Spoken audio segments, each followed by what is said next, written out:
Hey, I'm Austin Saylor, and this is the Lettering Animation Workshop, where I'm going to teach you about fear and how that should drive you to success. Wait, isn't this supposed to be a lettering animation workshop? Why are you talking about fear? No, okay. So I really do believe that fear should be something that you let drive you. It sounds really counterintuitive, but if you're not in mortal danger, your greatest fear might be driving you towards your greatest potential success. You're afraid because you think that if you fail, that's it. That was your thing and you failed, and now you're not going to be good at anything else. Now, I let fear stop me from learning animation for a long time. I was trained as a graphic designer.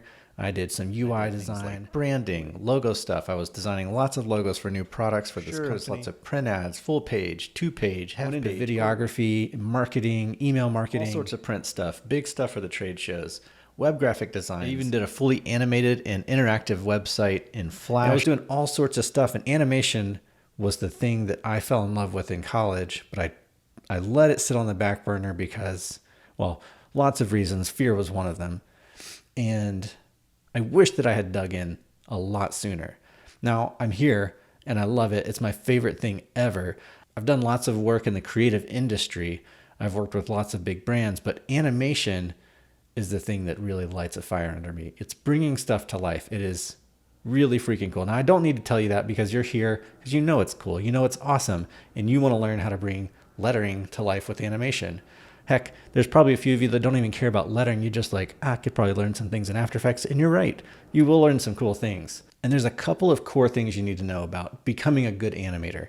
It's basically that you need to develop your eye for animation and you need to learn some technical skills. And I believe that there's some tertiary things like practice, consistency. I think that consistency is super important.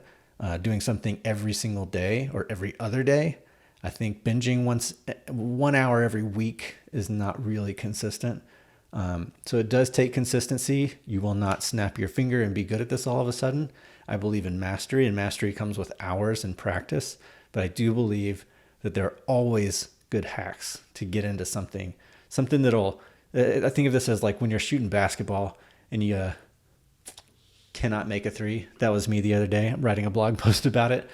I could not make a three. I was so frustrated. I remember what my coach told me. When you can't make a three, go do layups. You need to make some baskets. You need to get the ball through the hoop and you need to get points on the board. It doesn't matter if it's cool, fancy fadeaway three. You just need to be making points. So do the thing that's easy. So I'm going to teach you some easy things in After Effects to get you those layups so that you have that confidence and that belief in yourself that you can make something happen, something cool. So let's jump right into After Effects. I want to show you these animation principles and then start showing you some of those technical things so that you can morph those together. And yeah, I'm really excited to have you here. So let's dive right in. Let's just dig right into these principles right here. The first one we're going to look at is squash and stretch. Squash and stretch is great because it gives you a sense of what that material is. This box is definitely not a wooden box. This is maybe some kind of squishy material, or at least it exists in a world that feels exaggerated. And it tells you something about that object. It makes it feel like it exists in space. Anticipation. This one is kind of like the wind up before the pitch. This is the leaning into something before the punch. It tells the audience, hey, we're about to do something, check it out. So anticipation is a really great tool to give somebody a clue that something's about to happen rather than it just happening all of a sudden. The next one is staging. This one's a little more about design. And in a traditional animation, this would be like making sure that things look like they're supporting the thing that you want to feel. If it's dark and moody, things are kind of overhanging and dark and moody. A little bit of redundant there, but you get it. Like this is the design side of things. Straight ahead and pose to pose. This is a little more related to traditional animation. So if you're doing straight ahead like this, you would be drawing from one shape to the next or one action to the next without knowing exactly when things are going to hit different stages. You would just be drawing one thing, then drawing the next. But in After Effects, we're going to do something that's a little more closely related to pose, which is you're setting one frame is looking like this, and maybe a second later it's going to look like this, and After Effects fills in all those in-betweens. And that's kind of what pose to pose is in traditional animation. you would do like key poses, which are keyframes, which is kind of why After Effects grabs that phrase, keyframe. You draw those keyframes and then do the in-betweens in between them. All right, so follow through and overlap. This one's an awesome one that really makes something feel like it's alive as well. It makes it believable. It can also tell you something about the object itself, kind of like squash and stretch. It's just a nice little thing. You don't have to have it in everything, but it just gives that extra element of life. Slow in and out. This is something we're going to talk about a lot in this video. This is the first place you're going to start learning how to manipulate your keyframe so that something feels more real. This is something like a car wouldn't start driving 60 miles an hour as soon as you hit the gas. You're starting off slower and then you're speeding up, and then when you come to a stop you're slowing down, so that makes things feel more believable. Arcs. All right, so there's not too many straight lines in the natural world. That is something that's very man-made, rigid, doesn't feel like alive. So if something's going to move, it's going to move in an arc. If you're going to draw an arm, it's not going to be a completely straight line. There's curves to the outside of the arm and all this stuff. So arcs really make something feel like it's alive. I keep saying that phrase, but that's what these principles are for. So secondary action, this is something that's not only a secondary action, like the main action is the big box and the secondary action is the one that's bouncing up because of the bounce of the big box. It's something that happens after something else, but it's also a way to give something a little bit of character. It gives you a sense of what that thing is thinking or feeling. That's the way I've heard secondary action be explained, and I think it's a great way to think about it. All right, timing. This is kind of similar to like slow in and out, as well as spacing. So if you see how this guy looks and feels more realistic, or at least it gives you a different feel than the one up here, when it has this snappier look, you've got more drawings at the beginning, fewer drawings in the middle, and more drawings at the end. And that gives you this snappy, like whoosh feel. And that also is spacing. So it's timing and spacing, because you've got the spacing between each of the drawings or frames, so to speak, and how far they're going and how long it takes. So timing and spacing are awesome ways to understand animation. Exaggeration. This is another thing that's really cool about animation, because you can exaggerate. This doesn't have to be exactly what's going to happen in the real world. You just want to make it believable. So exaggeration is a really fun way to sell something, to sell an idea inside of your animations. Solid drawing. This has maybe a little more to do with traditional animation, like you want your characters to feel like they've got bones and muscles. But even when you have a lettering or designs, you want something to feel like it's got substance to it. Is it believable? Can someone feel like that it really exists somewhere? And finally, appeal. This is kind of a broad principle to talk about, but it basically goes along the lines of, does this thing appeal to the sense that you're trying to get across?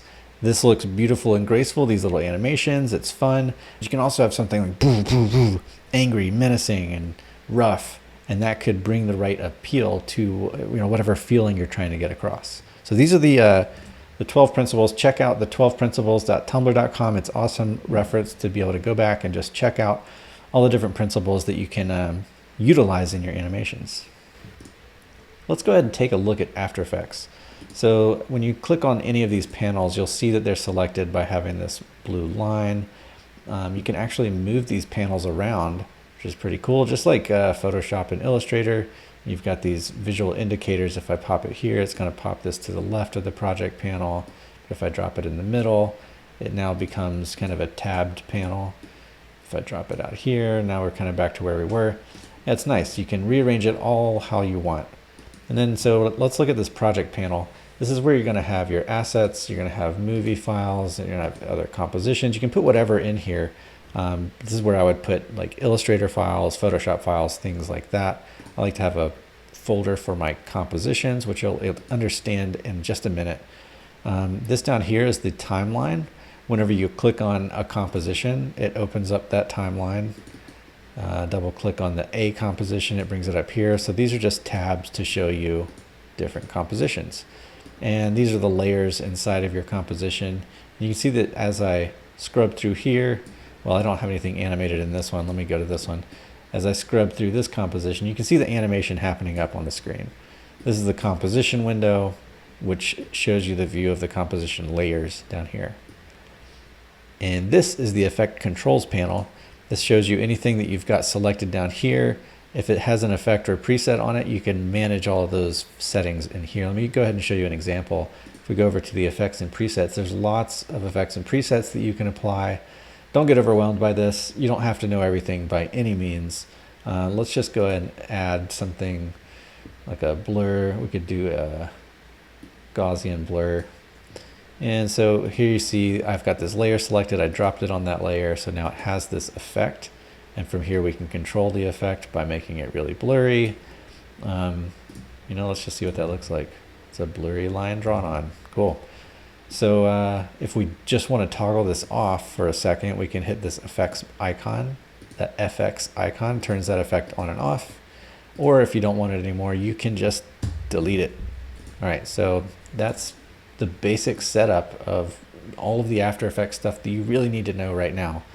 But as we go, you'll see how they all kind of tie together.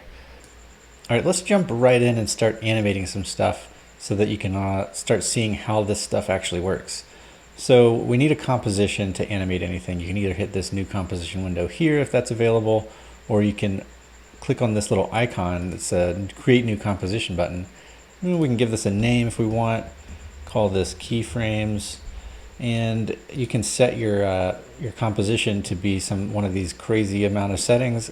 If you don't know what to do, just go down here to HDTV 1080 24. That should do you just fine. And just make sure your duration isn't insanely long or insanely short. These right here, the first two, those are keyframes. So there's 24 frames per second, so this can only go up to 24. This is seconds, minutes, and hours. And we're not going to worry too much about the background color, and I'll explain that in just a second. So I say okay, and now we've got a composition called keyframes. There are no layers in here. We've got a white background. But if you render this out, this is going to end up being black. This After Effects just kind of sees this as a transparent composition, but you just have white so that it helps you see what's on the screen. All right, so if we want a background layer, let's right click inside of this space, go to new, go to solid. I'm fine with this color right here, and make sure that it is the comp size if you want it to be your background layer. So clicking that make comp size will make sure that your width and height is the same setting as your composition. Say okay, and now we've got our background layer.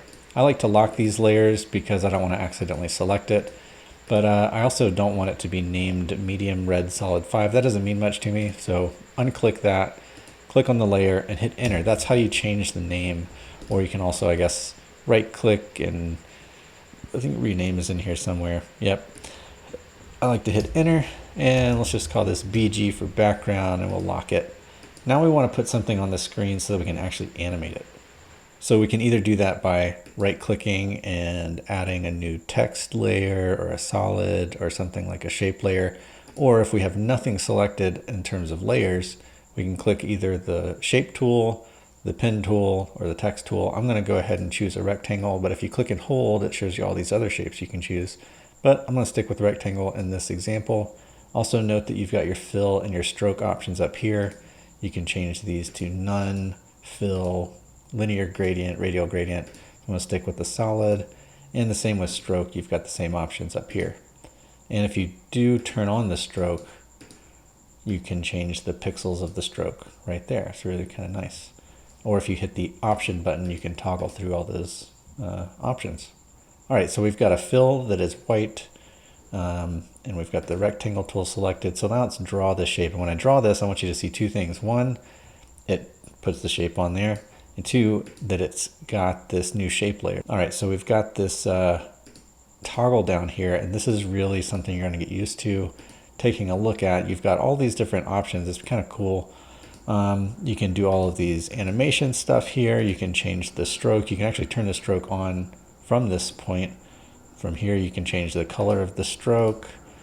You can change the opacity of the stroke itself, which is pretty cool. There's all sorts of nice options. The stroke width, whether it's rounded or how the joins are, round join. Anyways, that's not exactly what I wanted to show you right now, but it's nice to know that that is there. The next thing I want to show you is the anchor point. So let's change the rotation right here. Now the rotation is rotating around this point right here. That is the anchor point. So if we don't want it to rotate around the middle of this composition, we're going to need to move that anchor point. And the same thing will happen with the scale. It goes up and down from that point. I don't prefer to change the anchor point with the anchor point selection here. I'd rather go up here and choose this pan behind tool or the anchor point tool. And now we'll just move this to the middle. But instead of just kind of guessing as to where it's going to drop here, I'm going to hit the command button or the control button for a PC, and it'll snap to these points. It'll snap to the corner, snap to the middle, and then the very center right here. And that's pretty nice. Now if we rotate this around, it'll rotate from the middle and it'll scale from the middle as well. So let's go ahead and maybe scale this down just a little bit. No particular reason, I just want it to be smaller. And I'll drop it maybe right here. Now we're going to actually start animating the position. We're going to move this box from the left to the right. Fancy. So we've got the playhead right here. Wherever you have your playhead, when you start adding keyframes, that's where the keyframe will go. So if we have the playhead at the beginning and I hit this stopwatch, that's going to give us our keyframe. So we've got the keyframe here. It looks like a diamond. We can move it around.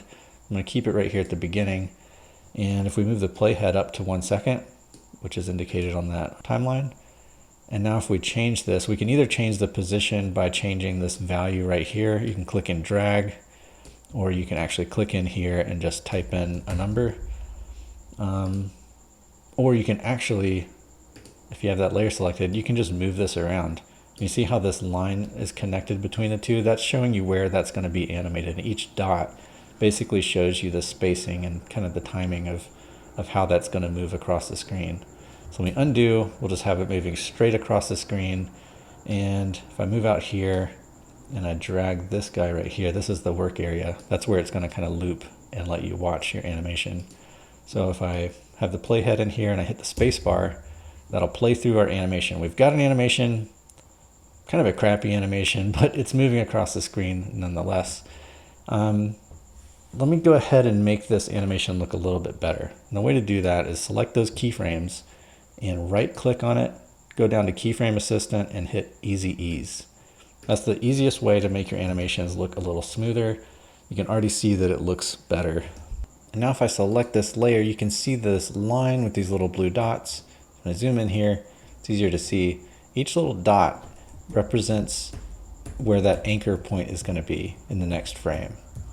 So as I'm toggling through these frames, which if you want to know, I'm hitting Command right arrow, and that toggles 1 frame at a time. So you can see how that's lining up with all those blue dots. And that's important to know because as you start manipulating the motion curves, you'll be able to see kind of where these are going to be at any point in time. Let me zoom back out of this. In order to demonstrate these motion curves and how it's going to affect these blue dots on here in the motion path, I'm going to go ahead and jump into the graph editor. It's a little more advanced than what I was ready to show you, but I think you can handle it. So I've got the speed graph because I need that for this position. Again, a little more than you need to know right now. I just want to show you something kind of cool. If I drag this, these motion curves and make this like really slow acceleration, and then the acceleration goes really high at the middle, the speed is like at its highest right here in the middle. What's going on here is you can see all these blue dots are a lot more concentrated at the beginning and a lot more spread out in the middle. And that just means that the spacing is changing. So as I'm going 1 frame ahead, it's moving very slowly at the beginning and it shoots off and going really fast in the middle and then slows down extremely, a whole lot at the end.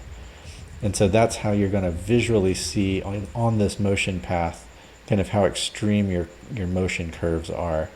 I'm going to talk more about that in the next video, so don't worry about that right now. I just want you to see how the motion path looks.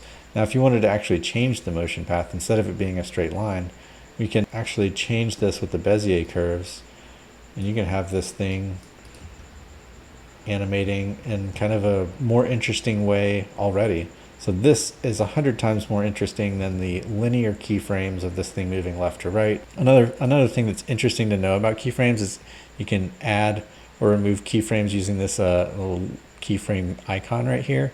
So wherever your playhead is, that's where the keyframe is going to get added.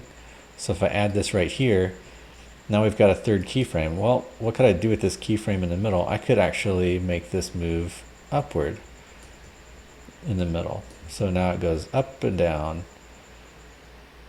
So that's pretty cool. And then of course you can change the motion path. You can make this all sorts of crazy. Maybe it's going too fast. Anyway, so we can go in and manipulate this motion curve here. We have all sorts of really cool control over this motion. But I think I want to show you how to actually do a lettering animation. So let's jump into this A composition. I'll double click on the A. So this is a shape layer, very similar to this shape layer in here. It's indicated by a star. If you see a star, you're going to know that that is a shape layer. So we've got the shape layer, and instead of it having a fill, it has a stroke. And it's 18 pixels wide. We can change that to be whatever we want it to be. I'll probably just stick with 18.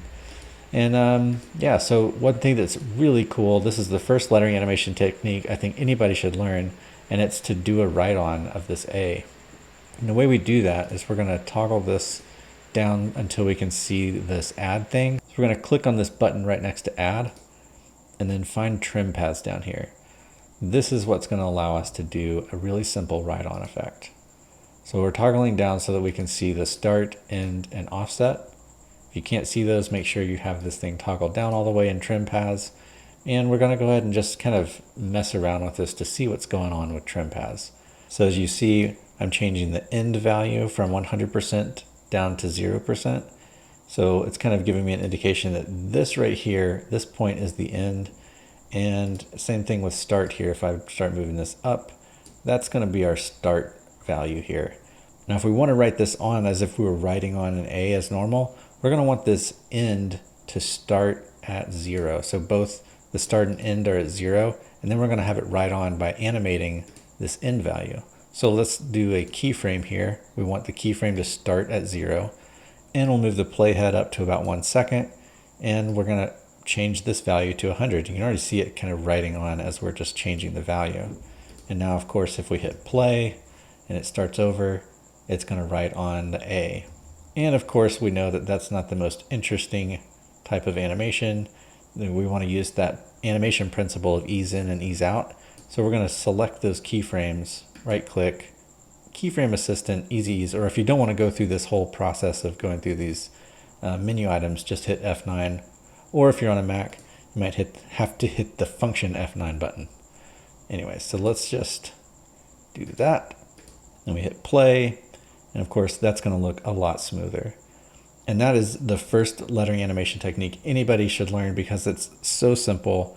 It's really easy, and you can actually have a lot of fun with it. When you get more letters, you can get more complex as you want or as simple as you want. And it's just kind of an automatic way to get something really nice on the screen. But now I think you're ready to go ahead and start adding this kind of technique to a lot of letters. So we're going to jump into this lettering animation file. This is like a lot more complex than that last one, obviously. But all these layers represent all these different letters. How do you apply this trim paths to a lot of these things? And this is pretty cool. So we're going to go ahead and select this first layer, toggle down. We'll see this add and the triangle button. Click the triangle button because we want to add trim paths. All right, so now that we have trim paths, toggle that down. We're going to do the exact same thing here. We're going to have the playhead at the beginning. We're going to move this end value down to 0. So now this L is completely gone. We're going to hit this stopwatch to give ourselves that keyframe and then move the playhead ahead. Let's just say maybe a little less than 1 second, somewhere around 12, 13, 14 frames. Actually, we're at 16 frames. You can see that by this little indicator right here. And actually, this is kind of cool. If you want it to be some very specific keyframe, you can just type in like 12 and hit enter, and it'll move that playhead exactly to that 12th frame. So let's just say that's where we want it. We'll move this value up to 100%.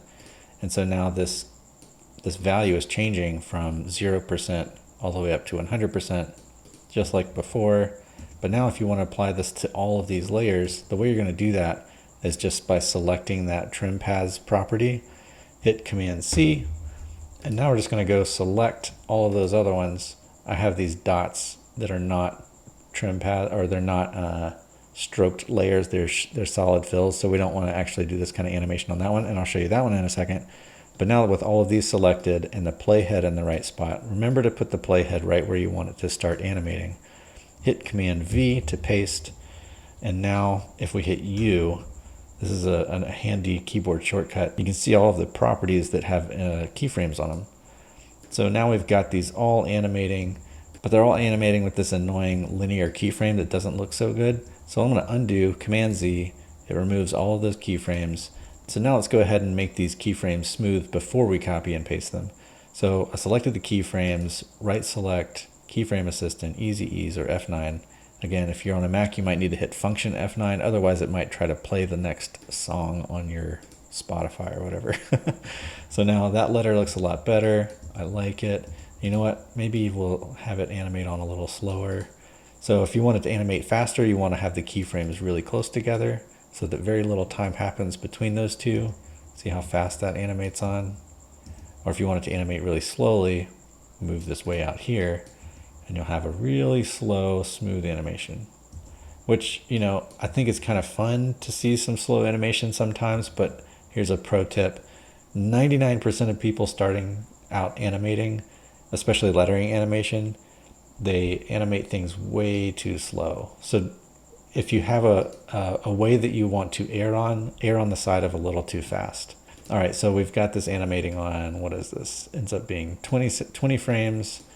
So yeah, let's go ahead and grab these trim paths. We're gonna select that, Command C. I wanna make sure I move that playhead back to the beginning.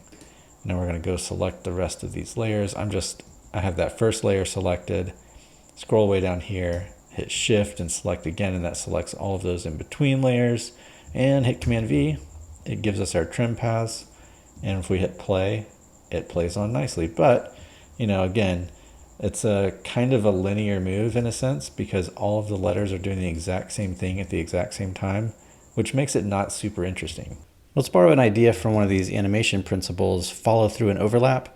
You can see how this one is wobbling and jiggling. We're not going to do that exact animation, but what we're going to do is this principle of part of it starting first and the rest of it following afterwards. So we're just going to kind of overlap the beginning of all of these things. Now, the slow way to do this would be to go over here and start dragging these layers out so that they start one layer or one frame after each other. But that takes way too long, and there's a faster way, so why not do it the better, faster way? So let's go ahead and select the layers that we want to stagger. Make sure the playhead is at the beginning, and hit the Option right bracket key. This keyboard shortcut trims up to that spot. It'll keep it at one frame long. So now you just right click on that frame, go to Keyframe Assistant, and then Sequence Layers. And don't do overlap, just keep it like it is, say okay. And what this does is it stacks these so at the beginning of the next one lines up with the end of the last one. So it just goes doot, doot, doot, doot, doot, doot. Now, let me undo this.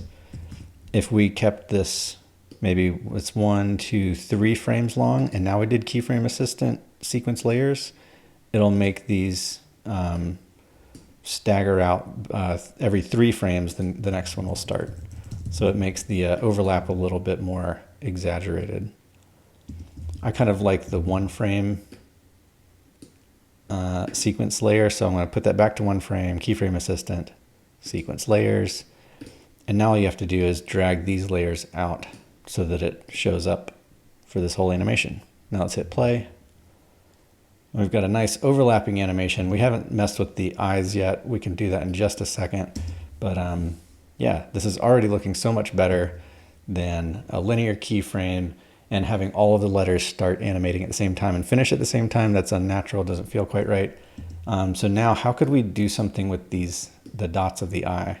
I think is, let me go down to where the dots are. Let's do that first one and just kind of scrub through here and see what we could possibly do. Maybe as this thing is animating on, the eye right here is what I'm looking at. You can zoom in. If I hit the period button, this is zoom in and comma is zoom out. It's a little different than Illustrator and Photoshop, but it's nice to know. You can also do Command plus and Command minus to zoom in and out. So we've got this eye right here. Let's toggle this down and see what kind of properties we could animate. We could do something like scale, opacity, rotation wouldn't do much with it. Let's just do like a position change. So we want it to animate out to this spot where it is. So we can go ahead and give it a keyframe Sometimes I like to animate backwards. You put a keyframe out where you know you want it to end up, and then you go backwards and tell it where to start. So maybe we want it to start where this eye is starting to draw on right there. So maybe at the same frame where that eye starts drawing on, we can draw this. Zoom way in here, maybe I can line it up just right. Maybe even change the scale just so that it doesn't overlap too much and stick outside of that stroke. But we want to do a keyframe. I'm clicking this stopwatch to give us a keyframe. This is the final keyframe. We want it to be at 100%. We'll put that in the same, like the timeline frame as where it's going to finish moving. And then we'll just scale this down just a little to make sure it fits inside of that stroke. And we also don't want this dot to just be sitting here before it starts moving. So we can do the same trick, the option left bracket this time, and I'll trim that layer up here. So whenever you trim a layer like that, if you move the playhead to where it's not showing, that layer doesn't show up anymore. It doesn't show up until that layer is like visible right here. Now you can see how that eye draws on and the dot of the eye comes out at the same time. Now, of course, we know we liked this to be smoother, so we'll come down here and turn on Easy Ease. And there you go. You could drag this out a little bit longer if you want this to animate slower. I think that's nice too. And let me zoom out and do this other eye real quick. Let's see, when does that eye start drawing on? Right here. So I'll toggle these down again. And let's do the same thing. We'll change the position. So this time I'm not exactly animating backwards, but I've got this keyframe and I can move that keyframe ahead. And now move this down so it generates another keyframe. This is the beginning, and there's our motion path. And we'll do the same thing with scale. Click on the stopwatch to give the first scale. Move that finished like 100% scale keyframe out to this point in time. Scale it down again. Zoom in once more and make sure this is in the right spot. And we'll give these keyframes the same easy ease. Oh yeah, I didn't trim the layer yet. So let's trim the layer up to this point, which is option left bracket. And let's just play through this animation. There you go. It's great. So we've used a couple of animation principles to make this lettering animation nicer. And I think that is a great start. This is not the first thing most people do when they start animating. They're either following a tutorial that does something wildly crazy and it just doesn't make any sense. So hopefully this is starting to make sense to you and you can see the possibilities of things that you can make with keyframes and After Effects, especially with trim paths and overlapping your layers like this. Now let's export this as a GIF so we can put it out there on the internet and impress all of our friends. All right, so one thing that you need to know before you start exporting is that when you export, this work area, this little light gray bar right here, this is going to be what ends up exporting. So if you drag this around, you're going to want to make sure to put it to wherever the animation is. And then if you want it to loop back at a certain part, let's make sure we line that up. And then we can play through it and kind of see how that looks. I think that is fine just how it is right there. So let's go ahead and start exporting this guy. Go up to Composition. We're going to go to Add to Adobe Media Encoder Queue. Let's click that. And that might take a second for this to load if it isn't already open. But from here, you're going to want to make sure you click Animated GIF. You used to not be able to export GIFs from either After Effects or Media Encoder, but it's awesome that you can do this now. The one thing that I'm going to make sure you know is to click on that, let me cancel this, click on this preset option, this link, and we're not going to want to export a GIF that's 1440 wide. So uncheck this box right here. And one cool thing that you can do both in After Effects and in Media Encoder is you can do math. So let's say we want this to be maybe half the size. You can actually do like this divided symbol in 2, so divided by 2, and hit tab and it divides it by 2. It's really cool. So I think that's going to be a good size. We'll say okay.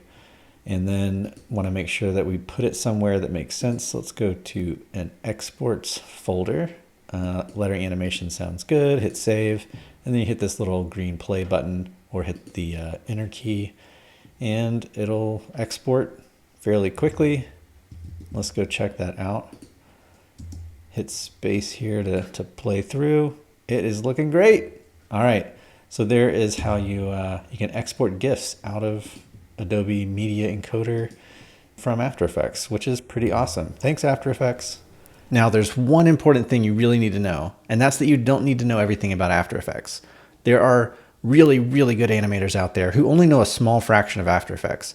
I only know like a small fraction of After Effects, and I can still make great animations. It's daunting to look at After Effects and be like, there's a million things to learn. You really don't need to know them all. The important thing is to know what you need to learn next, because you can't learn everything all at once, especially. You can't learn everything and you can't learn everything all at once. You need to know what's next. So what I think is next for you is the graph editor. So stay tuned for the next video. I'm going to show you the core things that you really need to understand about the graph editor to make really smooth animations. The graph editor is really like the thing you need to learn. So many animators did not learn the After Effects early on, and they struggled. They learned to make some cool things, but it was really difficult. I've talked to plenty of them, and they're like, I really wish that I had learned the graph editor sooner. So you're going to get a leg up on most people by learning the graph editor in your second lesson. This is great. This is great news. Now, I also wanted to point out that if you're wondering, like, lettering animation, is this something that I can actually get into? And I can say, yes, you can get into lettering animation. Lettering animation is like the gateway. This is cracking the door open for you. I want to get you in, and I want to get you excited about something really focused and really purposeful and intentional. And I want to just bust that door open to the world of motion design. And yeah, this is just the beginning. I think that this is an amazing opportunity for you, and I'm so glad that you're here. Obviously, you're here because you think it's cool, but there's also business opportunities. Lots and lots of animators are getting hired to make really cool work for amazing brands. So I want to help you get that leg up and start making really cool work that you're inspired by, that inspires the world. And yeah, so stay tuned for the next video. Now, if you make anything from this workshop, I'd love to see it. So post it on Twitter, Instagram, Dribbble, whatever it is. Tag me. I'm It's Austin Saylor, ITSAUSTINSAYLOR, or use the hashtag lettering animation workshop. Stay tuned for the next video. You're going to learn all about the graph editor. Catch you on the next video.